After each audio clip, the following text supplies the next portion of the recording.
আজকের ভিডিওটি বিশেষ করে তাদের জন্য যারা ইংরেজি শিখতে আগ্রহী। আজকে আমরা শিখব এমন কিছু বাক্য যা আপনার দৈনন্দিন জীবনে অনেক কাজে আসবে। তার সাথে আমরা শিখব কিছু বেসিক গ্রামার যেগুলি আপনাকে দ্রুত ইংরেজি শিখতে এবং বলতে সাহায্য করবে, যেমন present simple tense, present continuous tense, future simple tense, interrogative sentences, prepositions, use of must and more. চলুন শুরু করা যাক। আমি 7টায় উঠি। I wake up at 7. এটা present simple tense.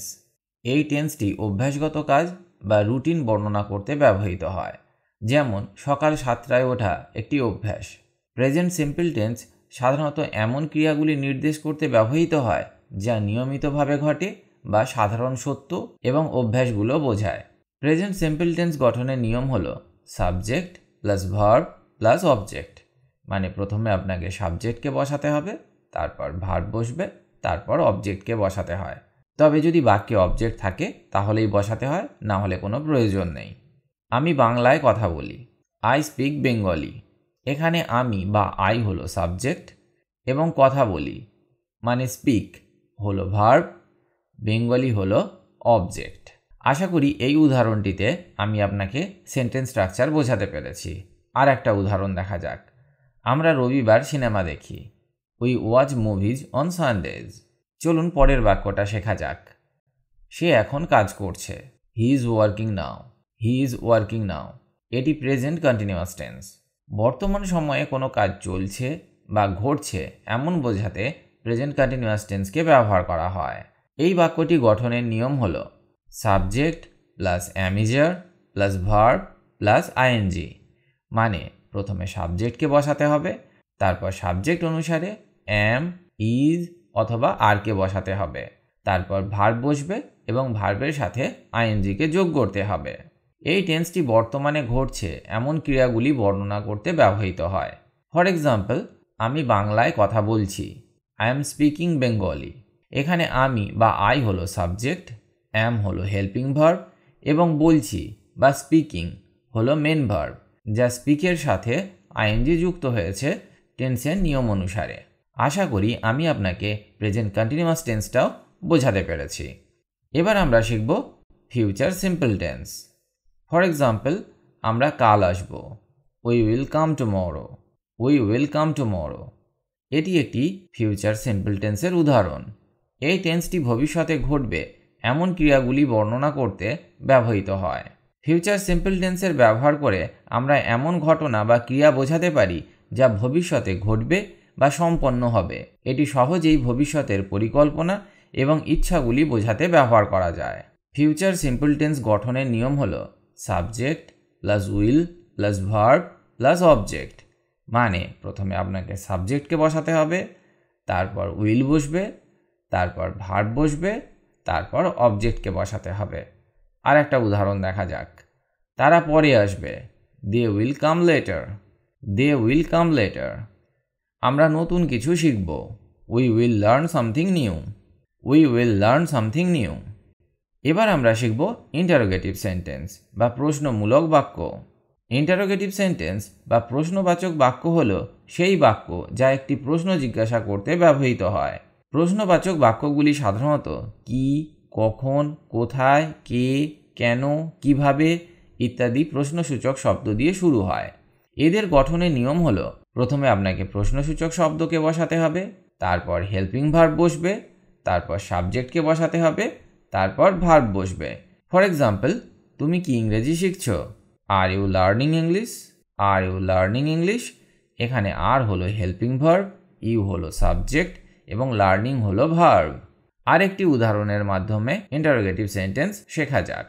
When will হি কাম বা হোয়েন উইল সি কাম। এখানে হোয়েন হলো WH ওয়ার্ড, উইল হলো হেল্পিং ভার্ব। সে অর্থে আমরা হি বা শিকে ব্যবহার করে থাকি। এখানে হি বা শি হলো সাবজেক্ট এবং কাম হলো ভার্ব। তাহলে আমাদের সেন্টেন্স স্ট্রাকচার হলো WH word plus helping verb plus subject plus verb. এই উদাহরণটিকে আমরা বলতে পারি WH কোয়েশ্চেন। আর একটা উদাহরণ দেখা যাক। তুমি কেন দেরি করেছ? Why are you late? এখানে হোয়াই হলো WH ওয়ার্ড, আর হলো হেল্পিং ভার্ব, ইউ হলো সাবজেক্ট এবং লেট হলো ভার্ব। কিভাবে ইন্টারোগেটিভ সেন্টেন্স বা প্রশ্নমূলক বাক্য তৈরি করতে হয় এই নিয়ে একটি ভিডিও দেওয়া আছে। আশা করি একবার দেখলেই আপনি শিখে যাবেন আর নিজে থেকে নানা ধরনের প্রশ্ন তৈরি করা শিখে যাবেন। লিংক ডেসক্রিপশন বক্সে পেয়ে যাবেন। তবে এগুলি আপনার জেনে রাখা উচিত। যেমন হু মানে কে, ব্যক্তি সম্পর্কে জিজ্ঞাসা করতে হুকে ব্যবহার করা হয়। হোয়াট মানে কি, বস্তু বা ঘটনা সম্পর্কে জিজ্ঞাসা করতে হোয়াটকে ব্যবহার করা হয়। হোয়েন মানে কখন, সময় সম্পর্কে জিজ্ঞাসা করতে এটি ব্যবহার করা হয়। হয়ার মানে কোথায়, স্থান সম্পর্কে জিজ্ঞাসা করতে হয়ারকে ব্যবহার করা হয়। হোয়াই মানে কেন, কারণ সম্পর্কে জিজ্ঞাসা করতে হোয়াইকে ব্যবহার করা হয়। হাউ মানে কিভাবে, প্রক্রিয়া বা উপায় সম্পর্কে জিজ্ঞাসা করতে হাউকে ব্যবহার করা হয়। প্রশ্নবাচক বাক্যগুলি ব্যবহৃত হয় তথ্য সংগ্রহ করতে, প্রশ্ন করতে এবং আলোচনা শুরু করতে। এবার আমরা শিখব প্রিপোজিশনের ব্যবহার। প্রিপোজিশন, বাংলায় আমরা যাকে বলি পদান্বয়ী অব্যয়। প্রিপোজিশন হলো এমন একটি শব্দ যা বাক্যে স্থান, সময়, দিক বা কোনো সম্পর্ক নির্দেশ করতে ব্যবহৃত হয়। এখানে কিছু গুরুত্বপূর্ণ প্রিপোজিশন এবং তাদের ব্যবহার আজকে আমরা শিখব। Prepositions of time.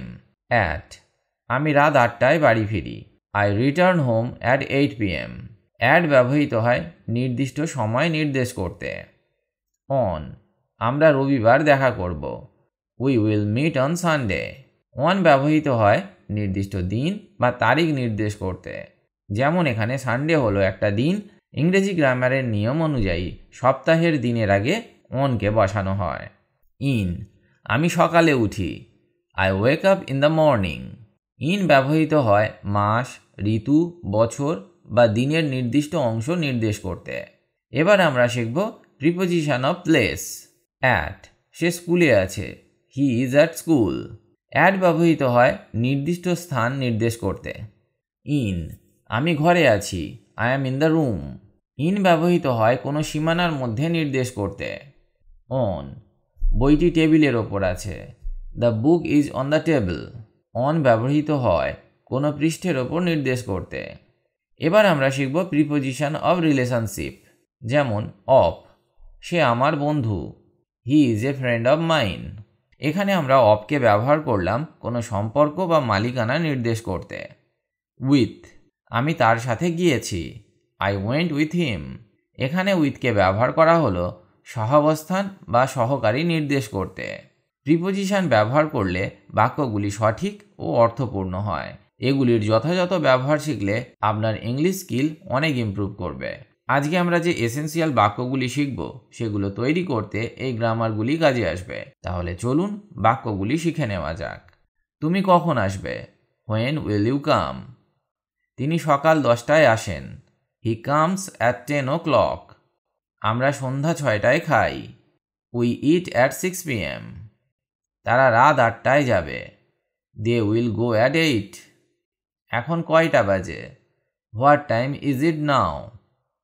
ক্লাস বিকেল 3টায়। Class is at 3 PM। এটি কতক্ষণ স্থায়ী? How long does it last? তোমার কাজ কখন শেষ হয়? When does your work end? Meeting দুপুর 12টায়। Meeting is at noon. কখন বাড়ি ফিরবেন? When do you return home? তোমার সময়সূচি কি? What is your schedule? সে কতক্ষণ পরে ফিরবে? When will he return? আমি দুপুরে খাবো। I will it at noon. তোমার ছুটি কখন? When is your vacation? এটি কতক্ষণ লাগবে? How long will it take? আমাদের সময় ফুরিয়ে যাচ্ছে। We are running out of time. এবার আমাদের যেতে হবে। We must go now. এখানে আমরা মাস্টের ব্যবহার শিখব। মাস্ট হলো একটি মডেল ভার্ব যা বাধ্যবাধকতা, প্রয়োজনীয়তা বা শক্তিশালী সম্ভাবনা প্রকাশ করতে ব্যবহৃত হয়। সেন্টেন্স স্ট্রাকচার হয় এরকম: subject plus must plus verb. প্রথমে আমরা শিখব বাধ্যবাধকতা বা প্রয়োজনীয়তা প্রকাশ করতে মাস্টকে কিভাবে ব্যবহার করা হয়। ফর এক্সাম্পল, তাকে মিটিংয়ে উপস্থিত থাকতে হবে। She must attend the meeting, মানে তার মিটিংয়ে উপস্থিত থাকা বাধ্যতামূলক। এবার আমরা শিখব শক্তিশালী পরামর্শ দিতে বা স্ট্রং পরামর্শ দিতে। যেমন তাদের এই সিনেমা দেখতে হবে, they must see this movie, মানে তাদের এই সিনেমা দেখার পরামর্শ দিচ্ছি। নিষেধাজ্ঞা প্রকাশ করতে, তুমি এখানে ধূমপান করতে পারবে না, you must not smoke here, এখানে ধূমপান নিষিদ্ধ করতে মাস্টকে ব্যবহার করা হলো। দৃঢ় সম্ভাবনা বা অনুমান প্রকাশ করতে মাস্টকে ব্যবহার করা হয়, যেমন সে বাড়িতে থাকতে পারে, she must be at home. এই বাক্যে স্ট্রং বা দৃঢ় সম্ভাবনা হলো যে সে বাড়িতে আছে, এটা বোঝাতে আমরা মাস্টকে ব্যবহার করলাম। কয়েকটা টিপস দেখে নেওয়া যাক। মাস্ট অতীত বা ভবিষ্যৎকালে ব্যবহৃত হয় না। অতীত বাধ্যবাধকতা বোঝাতে হ্যাড টু এবং ভবিষ্যৎ বাধ্যবাধকতা বোঝাতে উইল হ্যাভ টুকে ব্যবহার করতে হয়। যেমন আমাকে গতকাল অফিসে যেতে হয়েছিল, এটা পাস্ট টেন্স, তাই এখানে আমরা হ্যাড টুকে ব্যবহার করব।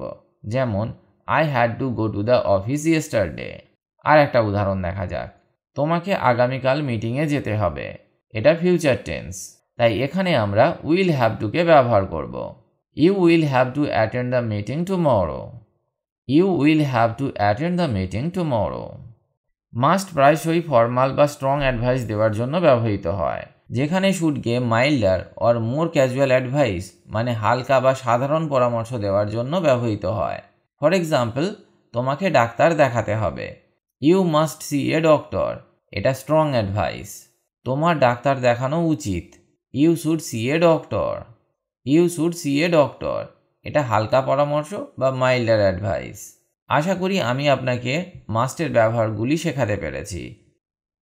এগুলি অবশ্যই প্র্যাকটিস করুন, কারণ প্র্যাকটিস না করলে ইংরেজি বলতে পারবেন না। যদি আপনার আরও কোনো প্রশ্ন বা পরামর্শ থাকে তাহলে কমেন্ট করে জানাতে ভুলবেন না।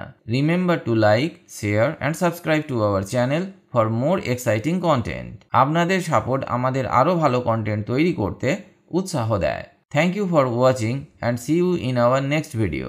Take care and good bye.